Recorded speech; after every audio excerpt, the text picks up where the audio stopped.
Listening test instructions. The listening test is about 50 minutes. There are 6 parts in listening test. You will have about 6 minutes to listen to each passage and answer the questions. The passage will be played once.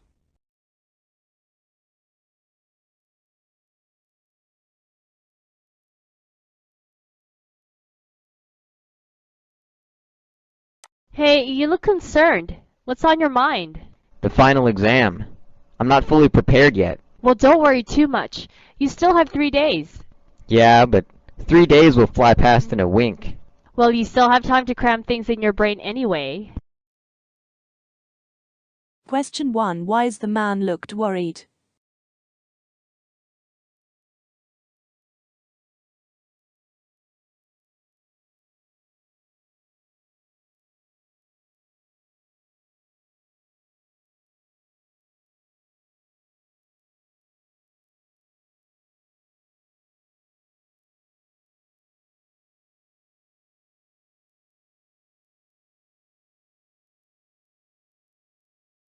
You will hear a conversation in 3 sections. You will hear each section only once. After each section, you will hear 2 or 3 questions. You will hear the questions only once. Choose the best answer to each question.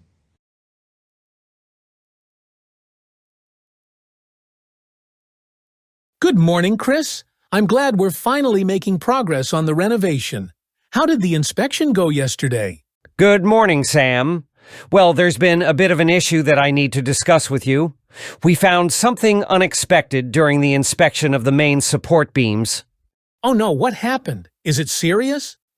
Unfortunately, yes. The beams we were relying on to support the second floor have significant damage due to moisture and wood rot. It's more severe than we anticipated and could potentially compromise the structural integrity of the whole house. That's really worrying. What does this mean for the project timeline? I was hoping to move forward with the new kitchen layout this month. I completely understand your concern. It's definitely a setback. To address this, we need to replace the damaged beams, and that will require more time and additional resources. It's crucial we do it properly, though, or it could lead to even bigger problems down the line. That makes sense, but I'm not prepared for a delay like this. How long will it take to fix? To replace the beams and ensure everything is up to code, we're looking at about an extra 2 to 3 weeks. This includes sourcing the right materials and having the crew work through any complications that might arise. What is the homeowner most concerned about regarding the renovation?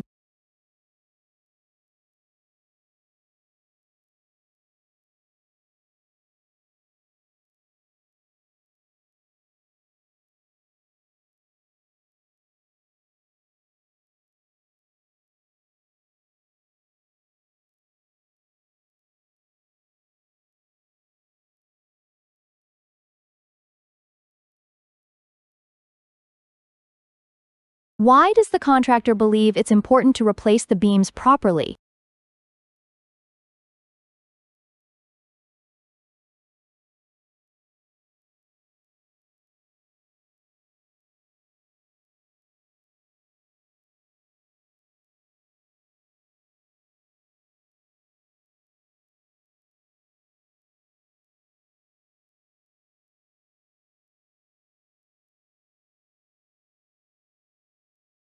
What does the homeowner's reaction indicate about his attitude toward the situation?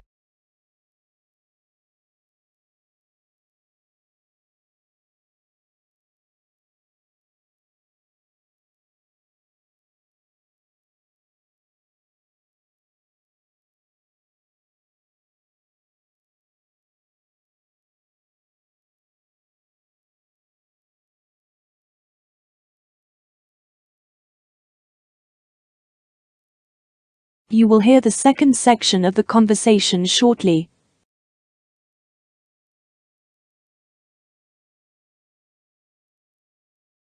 Two to 3 weeks is a long time. What can we do to minimize the impact on the timeline? Is there any way to get started on the kitchen work before the beams are fixed? I understand that time is of the essence for you. We could start on some non-structural aspects of the renovation in the meantime. For instance, we could prepare the space by removing old fixtures or setting up initial framing for the kitchen cabinets. This would help us make some use of the waiting period. That sounds helpful, but I don't want to add costs without addressing the main problem first. Is there any way to adjust the budget to cover the cost of the new beams without exceeding my original plan? I see where you're coming from. We can look at adjusting the budget by reallocating some funds from less critical parts of the project or using materials that are more cost-effective. It might mean compromising on certain finishes, but we'd be able to keep the project within reach. Okay, I'm willing to hear more about the budget adjustments, but I need a clear breakdown of what changes will be made and how they'll impact the overall quality of the renovation. Absolutely, Sam. I'll put together a detailed proposal that outlines what we'll do differently and how it will affect the total cost. We'll prioritize making the structure safe without cutting corners in areas that matter most. What does the contractor suggest to use the waiting period effectively?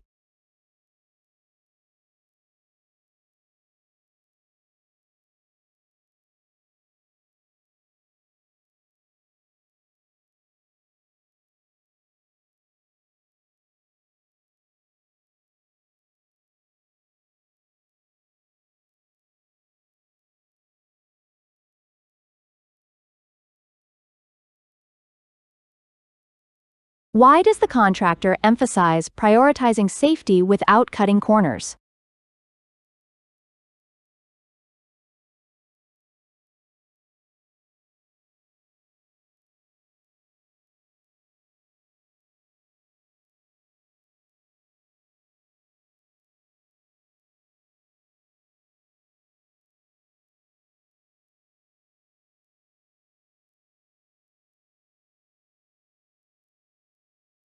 Which of the following best describes the contractor's approach to the budget issue?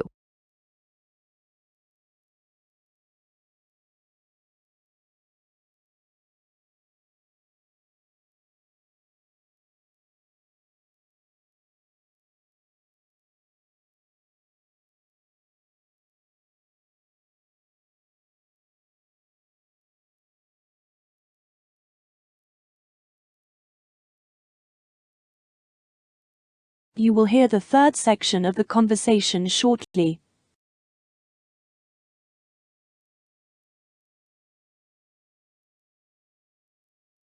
I appreciate your transparency, Chris.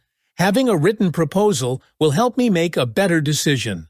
Let's go through it together before you begin any new work. Sounds good. I'll get the proposal to you by the end of today and we can review it tomorrow.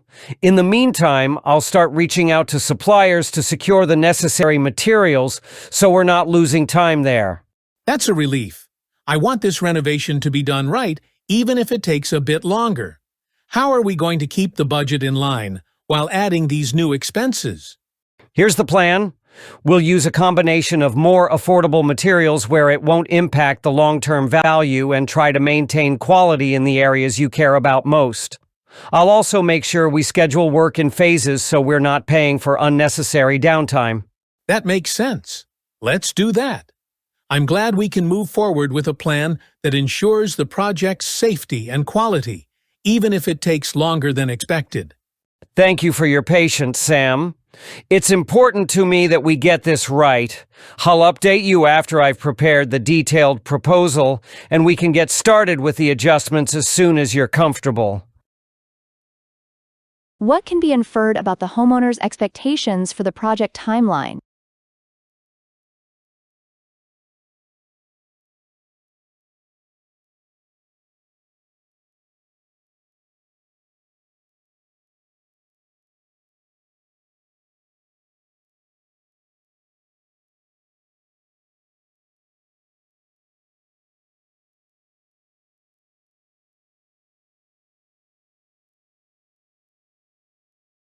Why does the contractor want to reach out to suppliers before starting work?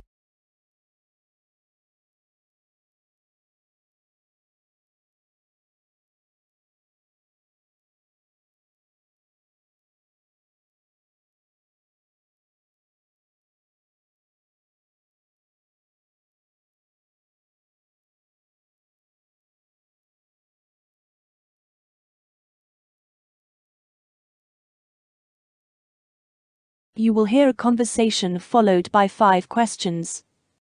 Listen to each question. You will hear the question only once. Choose the best answer to each question.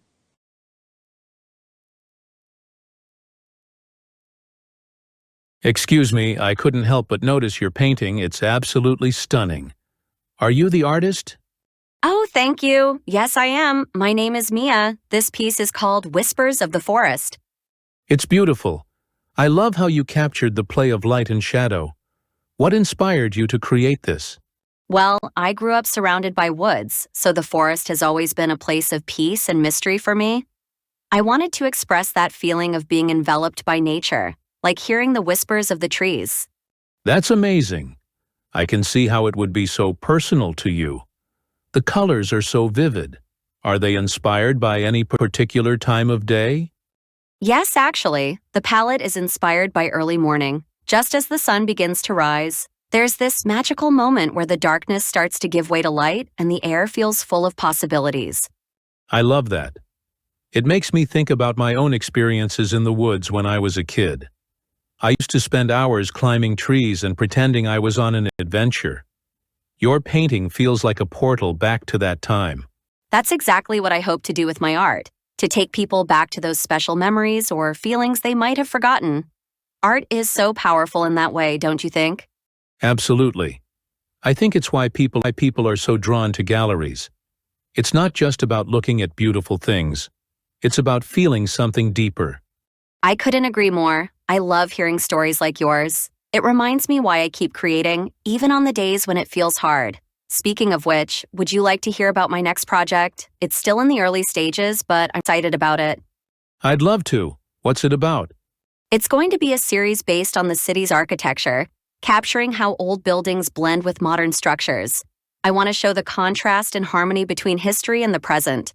That sounds incredible. I can't wait to see that. Thank you so much for sharing your thoughts with me, Mia. This conversation has really made my day. Thank you for stopping by and taking the time to chat. It's been lovely talking with you. What does the artist's painting reveal about her?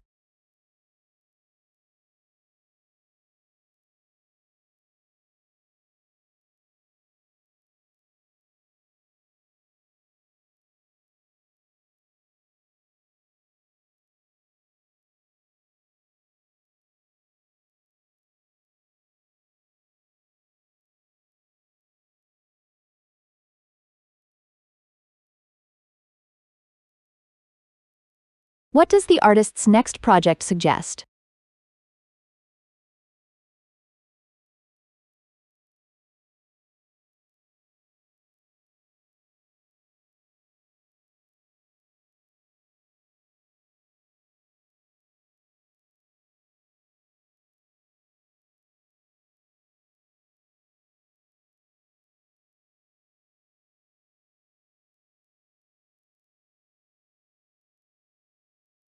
Why did the visitor connect with the painting?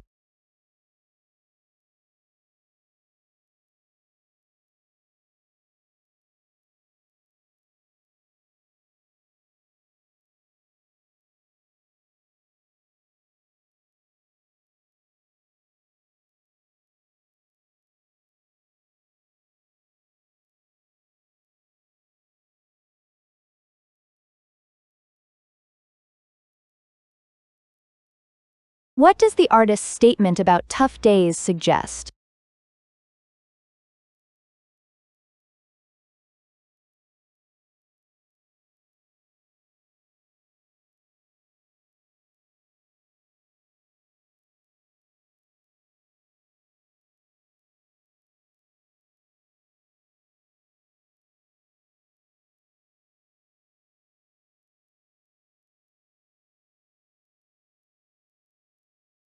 What does the early morning inspiration tell us?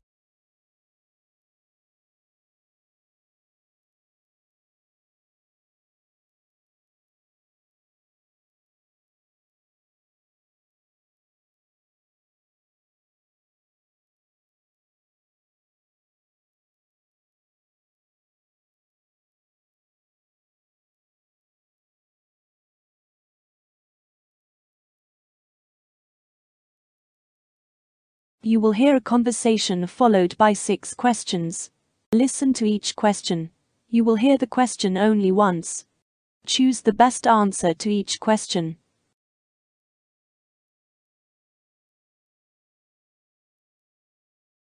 Hi, Maria. How are you today? Ready to practice your conversation skills? Hi, Mr. Taylor. Yes, I'm excited. I've been practicing a lot, but still feel a bit nervous when speaking. That's completely normal, Maria. The key is to make speaking a part of your daily routine. Have you been practicing with a language partner or on your own? I've mostly been practicing alone. I watch English movies and try to repeat what they say, but it's not the same as talking to someone. Great start. Watching movies is a fantastic way to improve listening skills and pick up new phrases, but speaking with someone will definitely help you get more comfortable. Why don't we practice a short dialogue now? Let's pretend you're ordering coffee at a cafe. I'll be the barista. Ready? Okay, let's do this. Hello, welcome to Cafe Bliss. What can I get for you today? Hi, I'd like, a medium latte, please. Can I have almond milk instead? Perfect. That sounded natural. Now, if you want to sound even more confident, you'd add a little follow-up question like, do you have any pastries today? Just to keep the conversation going. Oh, I see. Let me try that. Do you have any pastries today? That's great, Maria. It makes the interaction more friendly. Another tip. Try speaking slowly and enunciating your words. It'll help you be more clear and sound more confident. Now, here's a question for you. If you were in a meeting and needed to ask a question, how would you phrase it? I think I would say, excuse me, can I ask a question? Very good. That's polite and direct. To sound even more professional, you could say, Pardon me, but I have a quick question if that's okay. Oh, that's better. I'll keep practicing that. Yes, keep practicing these phrases and speaking out loud as much as possible. Also, when you read, try to read out loud so your mouth gets used to the words. It'll make a big difference. Thanks, Mr. Taylor. This really helps. My pleasure, Maria. And I'll see you next week for more conversation tips. What is Maria's main challenge in learning English?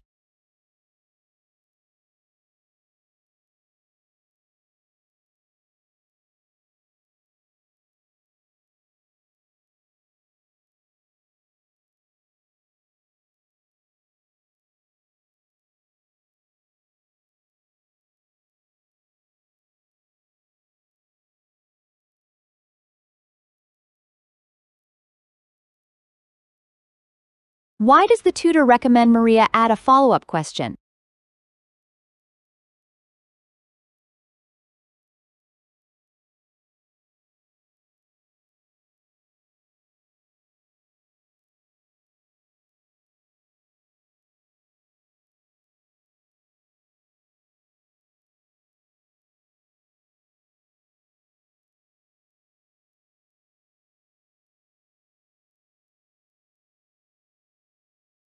How can Maria improve her confidence when speaking?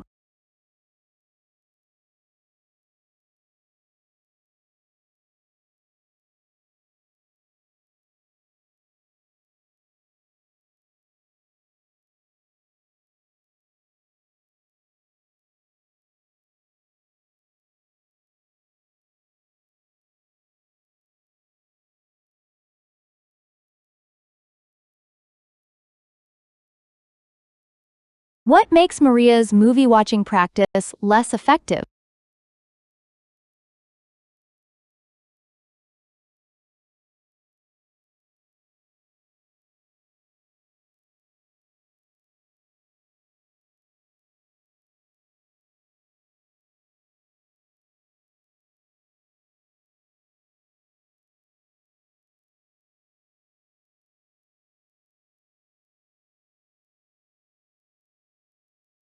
Why does the tutor suggest reading out loud?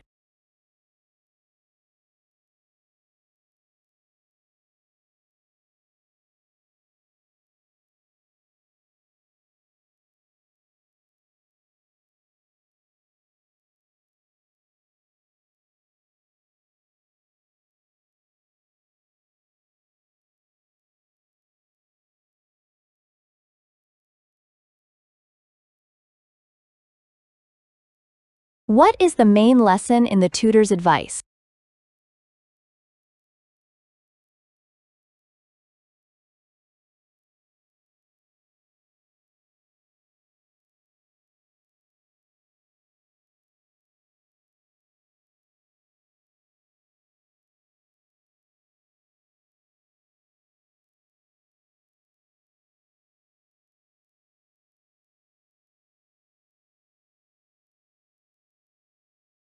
You will hear a news item once.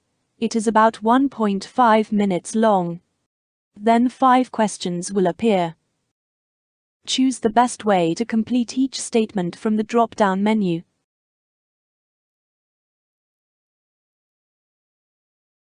In a move set to revolutionize regional travel, a new airline route was inaugurated this week, connecting the bustling city of Chicago with the picturesque coastal town of Charleston, South Carolina. This new direct service, launched by Skywave Airlines, promises to bridge the distance between urban life and laid-back southern charm, offering travelers a seamless transition between two vibrant cultural hubs. The inaugural flight, which took off amid clear skies, was met with enthusiastic applause from the passengers and officials, signaling strong demand and anticipation for the service. Skywave's strategic expansion into this route aims to bolster tourism and business opportunities, with the airline offering a range of ticket options catering to both leisure travelers and corporate clients. The flights, which will run daily, feature state-of-the-art aircraft designed for comfort and efficiency. Equipped with enhanced seating and updated in-flight entertainment systems. The move is expected to strengthen economic ties and boost local economies in both cities, with visitors eager to explore Charleston's historical districts, rich culinary scene, and pristine waterfronts, while Chicago's urban lamp and vibrant arts scene draw travelers seeking a taste of the Midwest.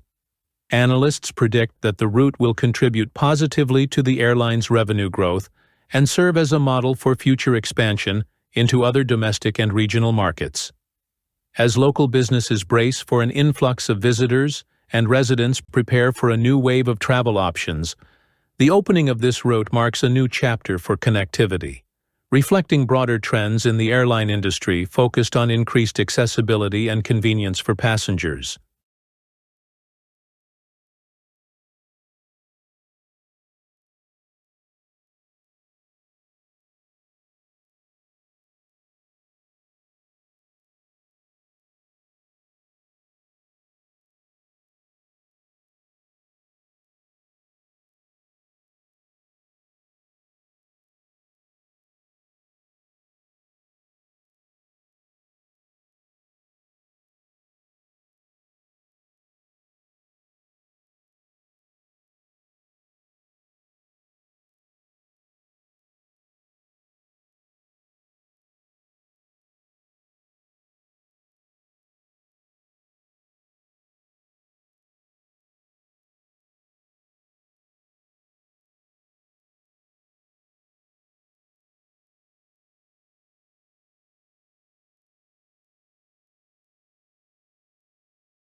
You will listen to a 2 minutes video.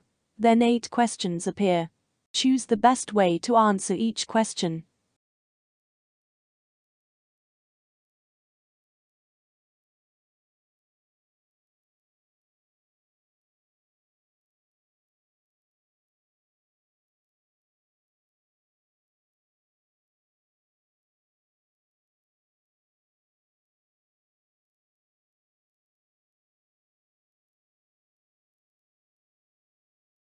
All right, everyone, let's get started. We're here to choose our next book for the club. Do we have any particular genres or authors in mind? I've been thinking it might be fun to dive into a thriller this time around. We haven't read anything that keeps us on the edge of our seats in a while. Maybe we could check out something by Lee Child or Gillian Flynn. I see your point, Marcus, but I was hoping we could go for something a bit more heartwarming, like literary fiction. I feel like we've read a lot of suspenseful novels recently. What do you think, Lena? That's a fair point, Isabella. Literary fiction would definitely offer something a bit deeper and more reflective. But I'm also tempted by Marcus's suggestion. Maybe we could try to find a balance between both? What if we pick something that's both intense and emotionally engaging? I've heard that Joe Nesbo has some crime thrillers with complex characters and deep emotional layers. We could try one of his books. Joe Nesbo sounds interesting, but I was really hoping to pick something with a more historical background. Maybe we could explore a historical fiction novel with a darker undertone, like one of those set during wartime. Something with both historical depth and some tension in the plot. A historical fiction with a bit of suspense could really work. Maybe we could look at authors like Kristen Hanna or even something by Marcus Zusak. His books have that historical depth and an emotional pull. I'm open to that. If we went for something by Marcus Zusak, The Book Thief might be a good option. It has both history and deep emotional elements, though it's not really a thriller. The Book Thief is a great idea.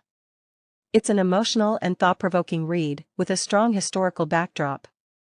I think it would give us a lot to discuss, both in terms of history and the human condition. Perfect. It seems like we're all leaning towards something with depth, historical context, and strong emotions. So, how about The Book Thief as our next book? I'm totally on board with that. It's a powerful story, and I think we'll have a lot to talk about. Great choice, Lena. I think it's the perfect pick. All right, then it's settled. The Book Thief by Marcus Zusak for our next read. Thanks, everyone. I'm excited to dive into it.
You will hear a report once. It is about 3 minutes long. Then 6 questions will appear. Choose the best way to answer each question from the drop-down menu.